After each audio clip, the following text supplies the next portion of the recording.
Being a woman in ICT and a diversity, equity, and inclusion advocate, this topic is close to my heart. I believe it's important to create that kind of session to create awareness. Before starting the panel discussion, I would like to do a stand-up exercise. Could all the women in this room please stand up? Okay. Thank you. You may sit. Now, can all the men in this room can stand up? Okay, good. Thank you. It's balanced. Yeah. Yeah. I wanted to take a moment today to identify the gender diversity at our event. We have 88% men and only 12% women registered today. It's clear that today, in this room, I'm happy it's 50-50. We were scared that only women came. But it's good. Thank you guys for being here and wanted to know more about the diversity in the IT sector. Proximus Next, as an ICT leader on the Benelux market, designed this session to highlight the crucial role gender diversity plays in fostering innovation. To do so, we are honored to have three special guests with us today. Please join me in giving a warm round of applause to Beatrice de Mahieu, Aurélie Couvreur, and Barbara van den Hout.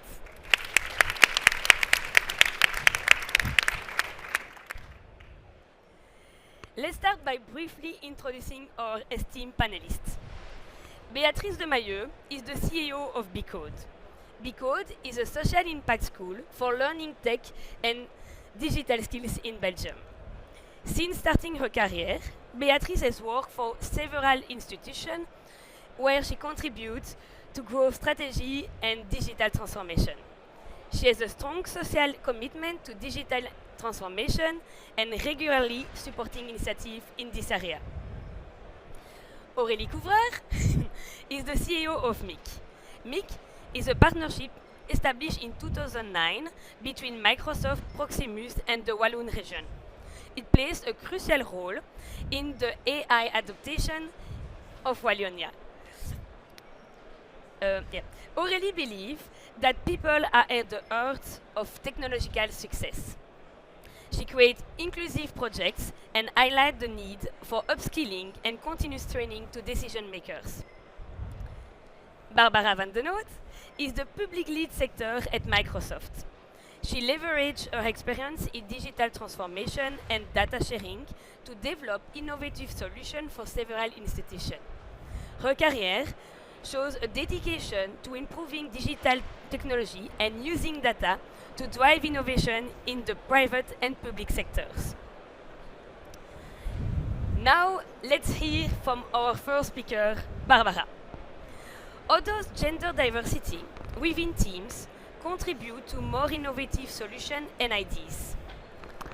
In my opinion, in general, of course, female employees, women in general, including myself, focus not only on the solution in technology, on the real technical solution, or have more focus on the problem or the business problem, the business challenge, I would say, on a whole. And of course that it depends on the profile to profile. It's not only a question of gender diversity, it's also having a complementary team. But I think it's an important thing in the context of IT, in our world of IT, and certainly because of the pace of change we know in this sector. Of course, yesterday's technical solutions won't solve the problems of today, let alone those of tomorrow. And certainly, in an era, in an age of AI, we all know, we all experienced already the power that AI can have. It's phenomenal, but it can also very quickly derail if we don't have, the right change management, change management, how to use it, how to prompt, which ethical boundaries or legal framework we need. So these kind of more like soft, not core IT skills, are even as important as the technology solution itself.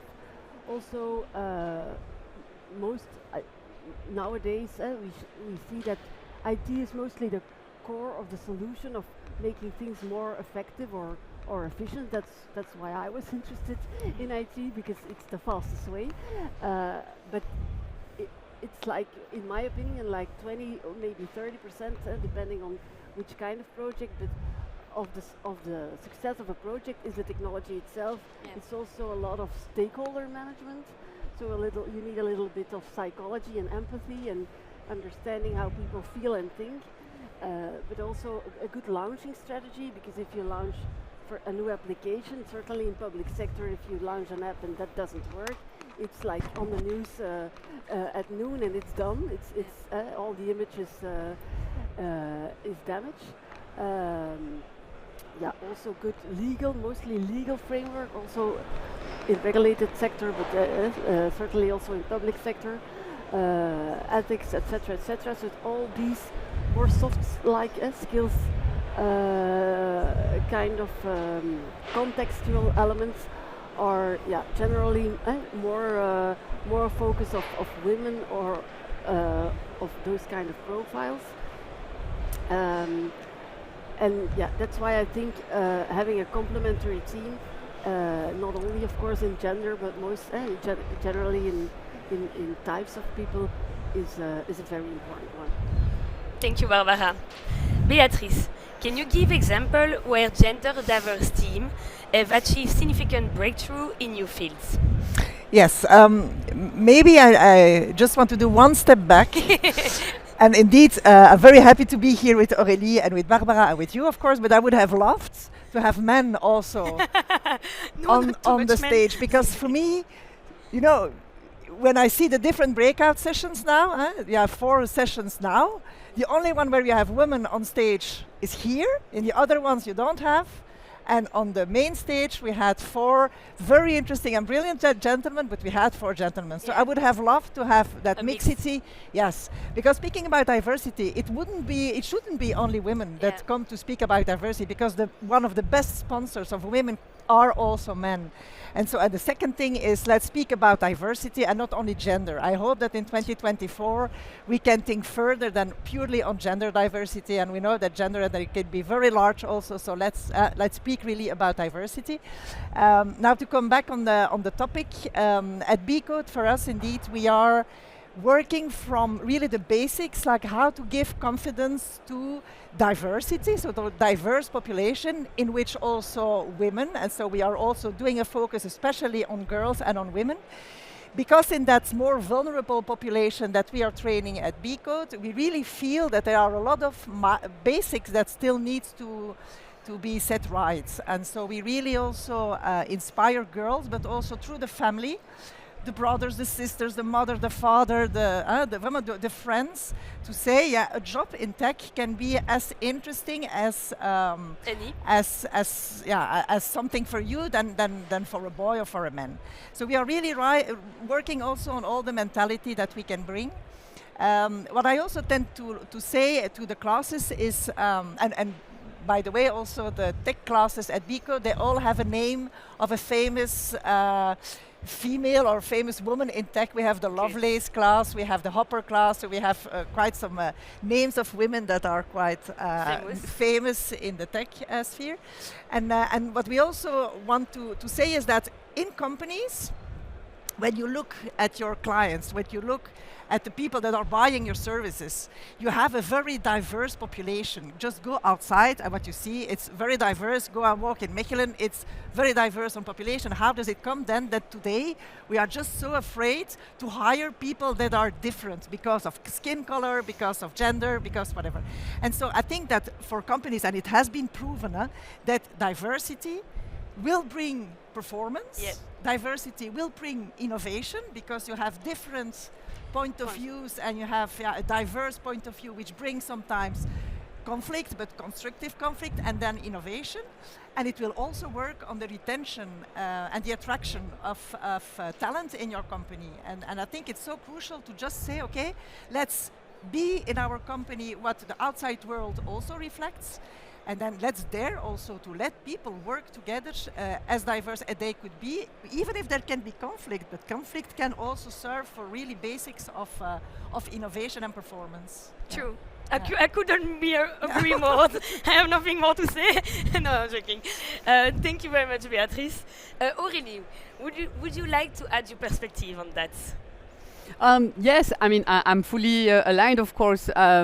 The relationship between having a diverse employee in a company and the efficiency and the performance of the company is just a no-brainer. It has been proven. It's a BCG study that's done regularly, and the figures are really clear. The question is, why is it still? Are we still in the same situation? 20 years ago, we were already in the ICT sector. And basically, it was less than a third of the employees being women. It's still the case today. So the question is why? Why don't we change our minds? And I realize that myself, I have some bias when you have to hire someone and you have two candidates, and one of them is a young woman, and she's just married. And the question is, well, which one should I choose? So it's really difficult also to change that perspective. To me, and whatever the diversity, whether it's a diverse gender diversity or diversity of races, of neurodiversity, is about how we read performance.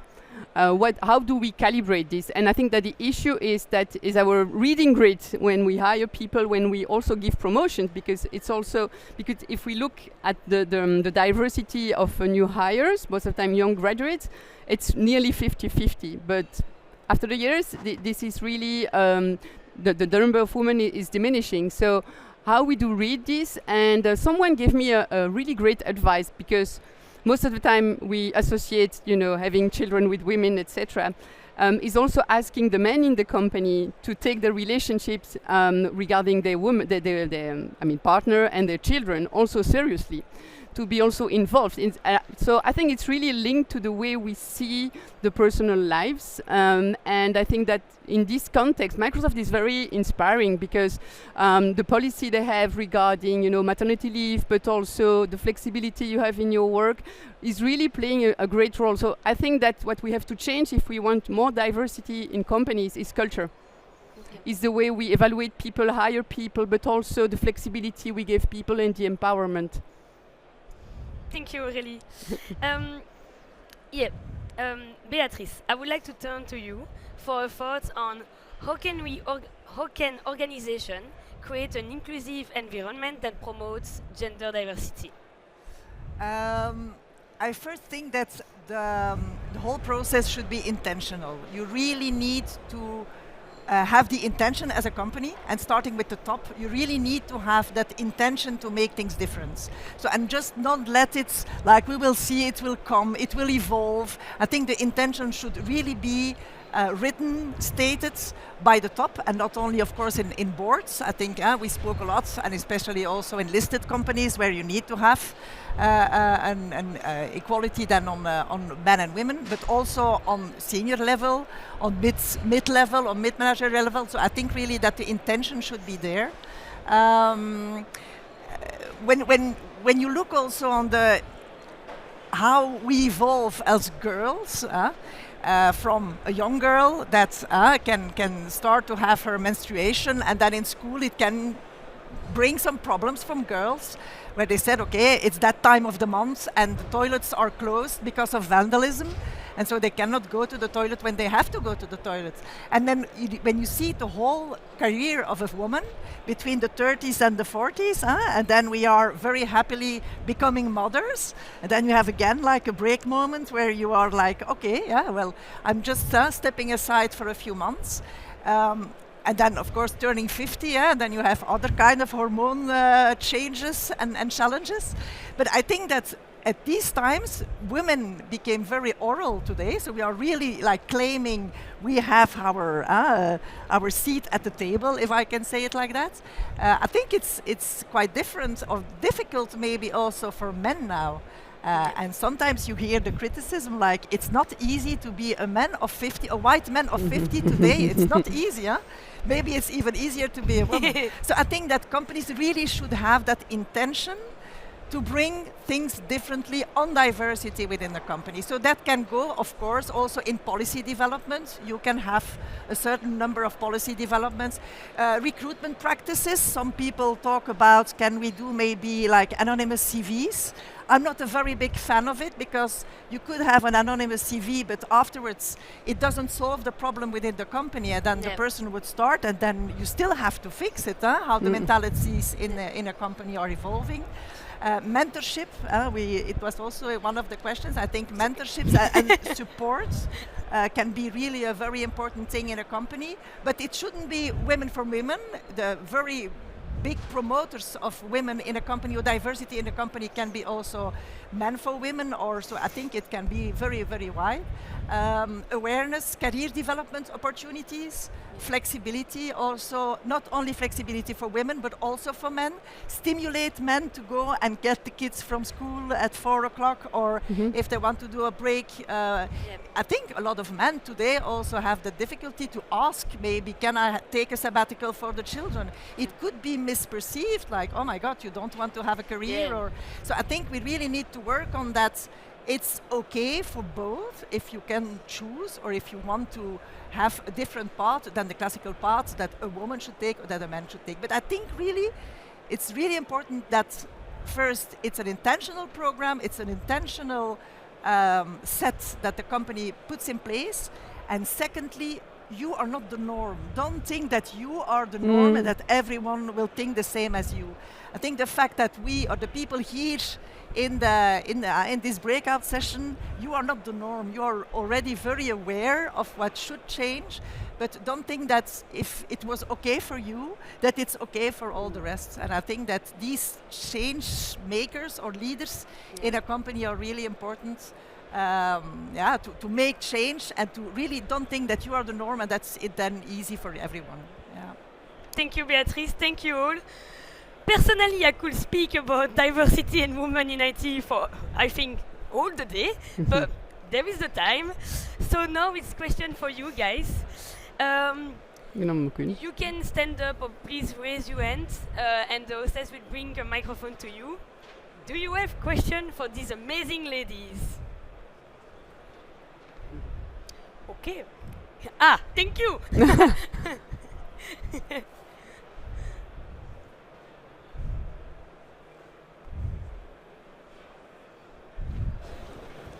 Hi. I just wanted to ask a question because Beatrice just mentioned a bit earlier about mentorship. I was wondering, what do you think it's better for a woman looking at the career perspective? Do you think it's better, more suitable to identify another woman as a mentor, or would it be more suitable a man for a different perspective? How do you see that? Whatever. For me, it's I agree. For me, it's really whatever. It should be someone with whom you really feel at ease, and that can challenge you, where you can really also ask what you want to ask, your fears, your aspirations. Well, I don't know what you... Yeah, I fully agree. Sometimes it's just someone giving you the permission. When I say permission, I said, why don't you do that? Why? Just asking why. Why is it a problem? Go ahead. Yeah, and it's true, I concur with what Beatrice is saying, but having an example, I think that's important too. But it hasn't. It does not have to be a female example, but somebody with drive and enthusiasm, and indeed having a sort of mindset. Why not? Why not jump and try and just do it and take real accountability? Because that's what it's all about. But it helps to have female examples or other diverse great examples in the way they behave, in the way they think, in the way they have this attitude. I think that helps a lot, because then you can see it concretely before you're in daily life or in speeches or whatever, how we can live in in a practical example. And to be honest, if I can add something, even if I'm not the panelist, actually I did two women mentorship. And one was about cybersecurity, and the mentor was a male. But I actually like it because I actually like to know what the men think. You know, if I want to get high like this kind of woman, I want to know, okay, how I can get a promotion? Thanks to the guys in front of me. But I did another one thanks to Becode. I'm actually doing it now. About a woman in mentorship, but actually I choose a female mentor because I wanted to receive advice on communication, how you deal with actually these challenges. What did you do to actually improve in your career? So depending on what you would like to receive from advice, I think it's good to, or maybe do both. Like this you have it all. I mean, it was just my thing. So, but thank you very much for your question. By the way, talking about a good example, it's in my whole career, it's now at Microsoft, and I'm 2.5 years in Microsoft, that it's the first time I have a female boss.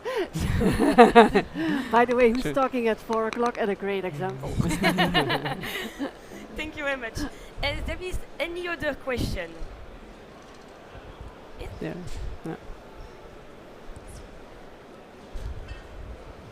Hi, what do you think about the education?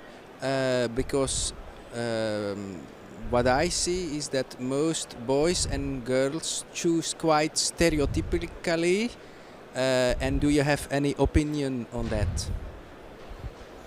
Well, it was a discussion with Wilhelmine also, and I have a son and a daughter, and when my son was 6, he was playing with a block, and it was doing like brum, brum. My daughter has never done that. So there is a difference from the beginning, but I'm not sure, I haven't chosen a career.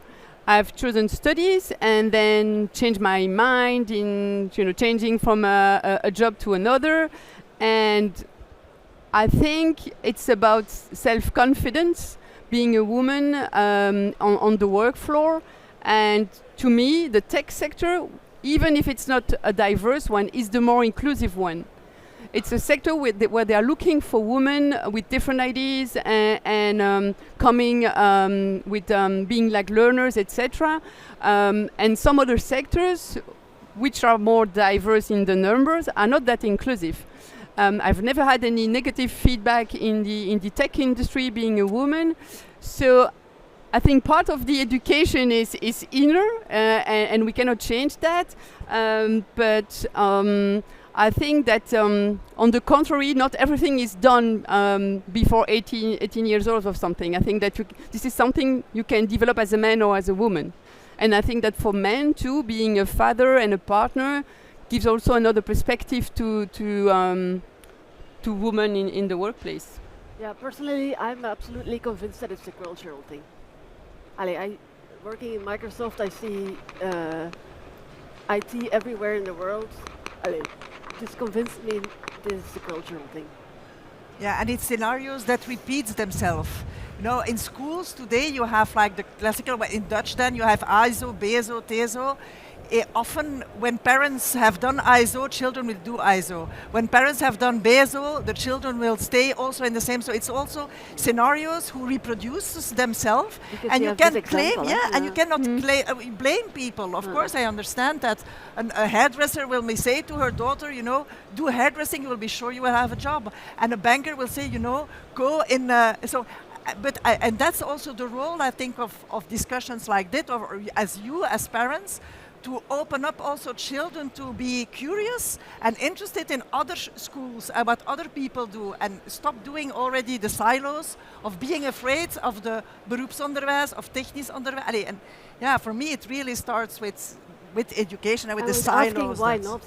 Yeah, and forgetting the link between being strong in mathematics and science, and then doing IT studies, and then working in the tech industry. I don't know what you studied you've done, but my point. My first point, indeed, that it's exact science or only a technical solution won't solve the problems of today. That's something we know. Perfect, thank you. As we wrap up, let's have each speaker share one call to action. Oh, one. We can have 10. Yeah, I think you can be almost in every kind of career or professional context be successful if you're ready to take accountability for the outcome and not only for the task. So and then plus what I said in the beginning, make sure you have a complementary team. It will create indeed smart solutions, smart services, being at the top of innovation. So indeed, it's not about only gender diversity, but diversity and complementarity, and having this mindset of let's try it and just jump, as well as in your personal life as in your professional context. I think that to piggyback on this, I think that in the AI era, soft skills, human skills, competency are more and more important. And to have a diverse and complementary team, to me, the key takeaway I would share is about hiring people on competencies and skills and not on degrees and careers. And you'll see that immediately you'll have more diverse people coming up, whether they have like a change in career or young people or people coming from other countries and particularly women. We've done that, and in a couple of months we had a 50% women in the team, so it's quite efficient. Yeah, it's good.